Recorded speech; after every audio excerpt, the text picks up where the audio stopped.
Il Consiglio regionale ha bocciato una mozione presentata dalla consigliera d'opposizione del Veneto che vogliamo, Elena Ostanel, che chiedeva di dichiarare l'area di Venezia insulare come disagiatissima, un modo per aiutare a risolvere i problemi che affliggono la sanità in laguna. È un provvedimento che in base ad una delibera di giunta esistente potrebbe dire che questa città, come le aree di montagna, come le aree interne, ha un problema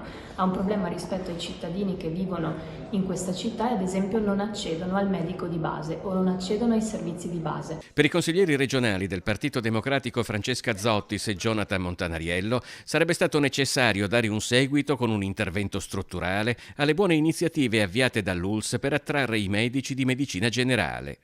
Invece, secondo i due esponenti Dem, la maggioranza che governa il Veneto ha girato le spalle a Venezia, negando peraltro quella specificità prevista dalla legge istitutiva di Azienda Zero già nel 2016. Se avessero riconosciuto la mia mozione avremmo potuto dare dei fondi, degli incentivi affinché i servizi come quello del medico di base riescano ad arrivare di più in una città come quella di Venezia, ma la Giunta e il Consiglio non hanno voluto ascoltare bocciando la mia mozione.